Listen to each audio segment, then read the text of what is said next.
Hello friends, good morning. তোমরা সবাই কেমন আছো? আশা করছি ভালো আছো, আমিও ভালো আছি। সময় পিতার ব্লগের নতুন একটি ভিডিওতে তোমাদের সবাইকে অনেক অনেক ওয়েলকাম। তো আমি সকাল থেকে না, এখন বাজে ঘড়িতে প্রায় ওই 12:30। তো গুড মর্নিং বলাটা ভুল হলো, এটা গুড আফটারনুনই হবে। তো সকালবেলা উঠে একদমই ভালো লাগছিল না। উঠেছি তো খুবই বেলাতে, 8টা সাড়ে 8টা নাগাদ উঠেছি। সকালবেলা উঠেও কোনো রকমে ডিমের ঝোল ভাত করেছে, করে খেয়েছে, খেয়ে টিফিন গুছিয়ে কাজে চলে গেছে। আর আমার ছেলের জন্য রান্না করেও রেখে গেছে। তো এদিক থেকে বলতে পারবো যে আমি খুব লাকি। আমার কোনো শরীর খারাপ করলে বা যে কোনো প্রবলেমে ও আমাকে খুবই হেল্প করে। তো আমি ওই বেলার দিকে উঠে কিছু জামাকাপড় কালকে ধোয়া ছিল, তো সেগুলোকে একটুখানি পাট করে নিচ্ছি। আজকে শরীরটা ভীষণই খারাপ, প্রচণ্ড জ্বর। সরস্বতী পুজোর আগের দিন থেকে প্রচণ্ড জ্বর, হাত পা যন্ত্রণা, মাথার যন্ত্রণা, এই সমস্ত কিছু নিয়ে আমি ভুগছি। আজকে 3-4 দিন হয়ে গেল। তো বেলার দিকে উঠে একটুখানি ভালো ফিল করছিল। আমার চারিদিকে তাকিয়ে দেখি ঘরদোরের কী অবস্থা। মানে বাড়ির যে গৃহিণী বা বউরা হয়, আমি নিজেকে গৃহিণী বলে যদিও বা একটুও মনে করি না, তবে যা হোক গুছিয়ে রাখি। একটা ছেলে যেভাবে না সংসারটাকে গুছিয়ে রাখতে পারে সুন্দর করে, যতই রাখুক না কেন একটা মেয়েদের মতন রাখতে পারে না। তো যাই হোক, চারিদিকে মানে জঘন্য অবস্থা ছিল। আমি কখনো এইভাবে থাকি না। তো দেখে খুবই খারাপ লাগছিল, তাই ভাবলাম যে না, এবার আমাকে উঠতেই হবে আর সংসারের কাজ গুছোতেই হবে। তো যাই হোক, আমি খুবই সংসার করতে ভালোবাসি। সারাদিন সকাল থেকে উঠে নিজের মতন রান্নাবান্না করব, স্বামী সন্তান সবাইকে ভালো রাখবো, নিজেও ভালো থাকবো, টিপটপ থাকবো, এটাই হচ্ছে আমার প্রধান মানে প্রায়োরিটি বলতে পারো। তো যাই হোক, ঝেড়ে ঝুড়ে উঠলাম, উঠে ছেলেটাকে স্নান টান করিয়ে চলে এসেছি। জামা কাপড়গুলো গুছালাম, ঘরদোর গুছিয়ে এবারে রান্নাঘরে চলে এসেছি। সকালবেলা কিছু বাসন ধুয়ে রেখে গেছিলো, তো সেগুলোকে গুছিয়ে নিলাম। আর বেশ কিছুদিন ওই মিক্সিটা করে আমাকে প্রত্যেক দিন আমার শেক বানিয়ে খেতে হয়। তো সেই কারণে আসলে আমার এখানে একটা কথা না বললেই নয়। আমার আগেও এই ঠান্ডা গরমের সময় মানে ঠিক ঠিক শীত পড়বে বা শীত চলে যাবে এই সময় প্রচুর শরীর খারাপ করে আমার। শরীরটা মানে কি বলবো, আমার ইমিউনিটি পাওয়ার খুবই কম, অনেক ছোটোবেলা থেকেই খুবই কম। তার অনেক কারণও আছে, তো ডিটেলস আর গেলাম না।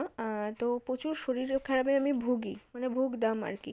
কিন্তু এই বছরটা আমি যবে থেকে নিউট্রিশন নেওয়া শুরু করলাম, আমি হেলদি লাইফে হেলদি লিভিং কমিউনিটিতে যবে থেকে জয়েন করলাম, একটা জিনিস দেখলাম, আমি যে নিউট্রিশনে যে শেকটা খাই বা ফ্রেশ খাই, তো আমার শরীরের ইমিউনিটি পাওয়ার একটু বেড়েছে, একটু না ভালোই বেড়েছে। কারণ অন্যান্য বছর আমাকে প্রচুর ওষুধ নিতে হয়, মেডিসিন নিতে হয়। আর ওই যে প্যারাসিটামল আর অ্যান্টিবায়োটিকের যে পাওয়ারগুলো থাকে, ওই পাওয়ারের ওষুধ নেওয়ার ক্ষমতা আমার শরীরে নেই। তো আমার শরীর ওই প্যারাসিটামল খাওয়ার পরে ভীষণ দুর্বল হয়ে যায়, আমি আরও বিছানা থেকে উঠতে পারি না। কিন্তু এবছরে আমার হয়তো 3-4 দিন সময় লাগলো শরীরটা ঠিক হতে, বাট আমি মেডিসিন ছাড়াই সুস্থ হয়ে গেলাম। তো এটা একটা খুব ভালো জিনিস। তো যাই হোক, ভীষণ উপকার হয়েছি আমি হেলদি লিভিংয়ে জয়েন করার পরে। আমি খুব ভালো আছি, এটুকুনি বলবো। আমাদের কী চাওয়া, শরীরটা সুস্থ থাকবে তবেই না সব কিছু ঠিকঠাক থাকবে। না তো যতই তোমার টাকা পয়সা ধন দৌলত যাই থাকুক না কেন, যদি নিজের শরীরটা সুস্থ না থাকে, দেখবে কিছুই ভালো লাগে না। তো দিন শেষে শরীর ভালো থাকলে মন ভালো থাকে, মন ভালো থাকলে সব কাজ করতে ইচ্ছা করে। তো অনেক দিন হয়ে গেল আমি আমার লাকি বাম্বু গাছটাকে জল পাল্টাতে পারিনি, তাই এসে আগে গাছটাকে আমি মানে করলাম, জলটা পাল্টে আবার পরিষ্কার জল দিয়ে দিলাম। আর আমি ওই গাছগুলো একদম বাসি জামা কাপড়ে ছুঁই না, যদিও আমি বাসি জামা কাপড়ে রান্নাঘরেও আসি না। তো যাই হোক, এখানে দেখো ও ডিমের ঝোল ভাত রান্না করে গেছে, কিন্তু আমার সর্দি মুক্ত জ্বর মুক্ত, আমার খেতে একদম ইচ্ছা করলো না ভাত। তো ডিমের ঝোলটা আমি খাবো না, খালি ভাতটা নেব। আর এখানে ফ্রিজে কিছু সবজি ছিল, একটু ব্রোকলি, তারপরে ক্যারেট, তারপরে হচ্ছে তোমার কিছু নিয়ে নিয়েছি, মটরশুঁটি নিয়েছি, একটু পেঁয়াজ রসুন কুচি কুচি করে একটা ডিম দিয়ে সবজিগুলোকে একটু সামান্য তেল দিয়ে আমি ফ্রাই করে নিয়েছি। এবার এটার মধ্যে আমি ওই ভাতগুলোকে দিয়ে ভেজে নেব। তো সর্দি মুখে আমার ভালো লাগছে না, আমি অনেক দিন হয়ে গেল মানে এই ভাত ভাজা টাইপের কিছু খাই না, কারণ এগুলো খাওয়া চলে না। যবে থেকে শিখেছি যে কিভাবে ভালো থাকতে হয়, তবে থেকে আমি জিনিসগুলোকে অ্যাভয়েড করে চলি। কিন্তু কি করব, শরীর খারাপ আর মুখে কিছু পাচ্ছি না টেস্ট। আসলে চিকেন খাচ্ছি, সেটাকেও তেতো লাগছে। তো এর থেকে বেশি খারাপ অবস্থার কি হতে পারে। তো সেই কারণে ভাবলাম আজকে একটু ট্রাই করি, কারণ একদমই ভালো লাগছে না, মুখটা পুরো তিতো হয়ে আছে আর শরীরটাও তো ভালো নেই। তো সেই কারণে অনেক দিন পর একটুখানি ভাজলাম আর ছেলের জন্যও ভাজলাম। তো লঙ্কা দিইনি আমারটাতে, পরে আমি গোটা লঙ্কা কুচি কুচি করে নিয়েছিলাম। তো এখানে দেখো সাথে একটু নিয়েছি টক দিয়ে রায়তা বানিয়েছি। তো চলো দুজনে মিলে আগে খেয়ে নিই।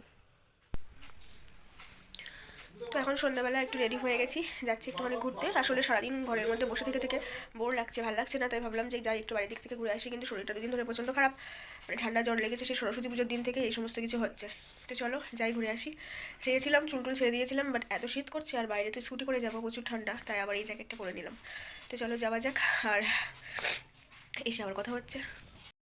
হ্যালো ফ্রেন্ডস, বাইরে বেরিয়েছিলাম বাট চলে আসলাম, কারণ প্রচণ্ড ঠান্ডা লাগছে। বাইরে বেরিয়েও ভুল করেছি জানো তো, কারণ প্রচণ্ড শরীর খারাপ। সরস্বতী পুজোর আগের দিন থেকে প্রচণ্ড জ্বর, সর্দি, কাশি, গা হাত পা যন্ত্রণা, মানে ওয়েদার চলছে যা যা হয় আর কি। এখনও গলার আওয়াজটা ঠিকঠাক আসছে না, দুটো নাক পুরো জাম।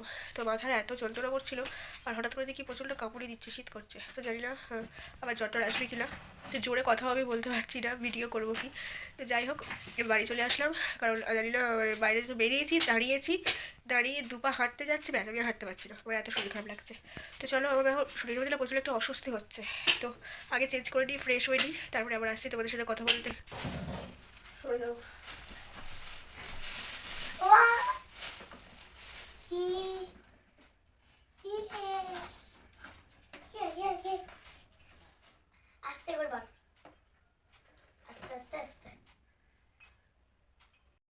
তো আসার সময় এই ফ্লাওয়ার ভাসটা কিনে নিয়ে এসেছিলাম, কারণ কদিন ধরে খুব ইচ্ছা ছিল যে ঘরের মধ্যে একটা ফুলদানির ভেতরে কিছু ফুল রাখবো, আর্টিফিশিয়াল নয়, অরিজিনাল কিছু ফুল আনবো, এনে রাখবো। তো সেই কারণে এই ফুলদানিটা নিয়ে এসেছি।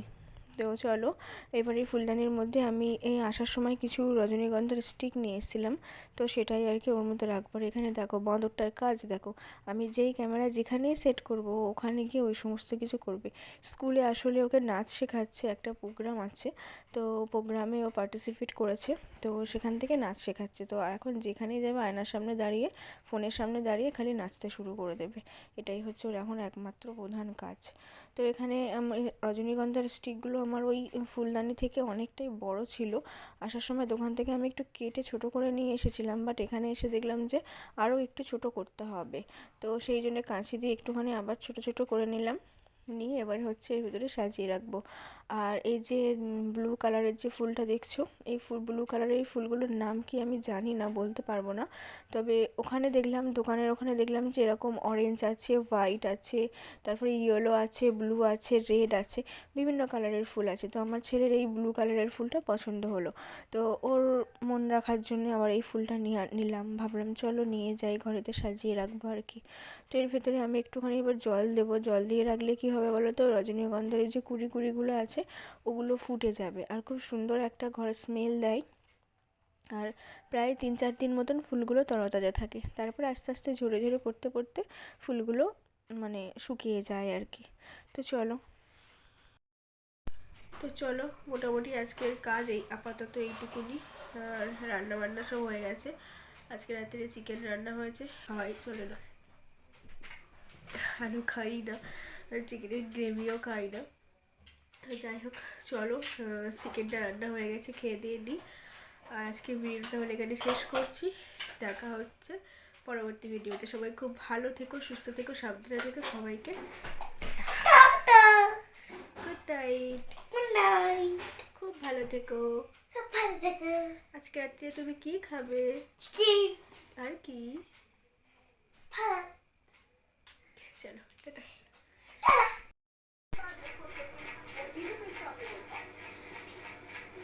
তো অন্য কোনো পোচ দাও, শুধু ওইটুকুনি থাকলেই হবে, ভিডিও হচ্ছে। বাবা কি করছে?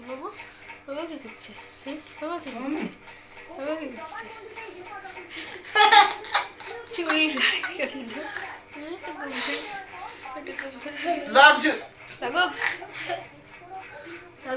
লাগো ভূত।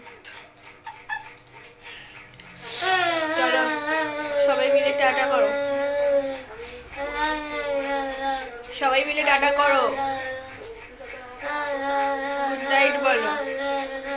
গুড নাইট, শুভরাত্রি। শুভরাত্রি।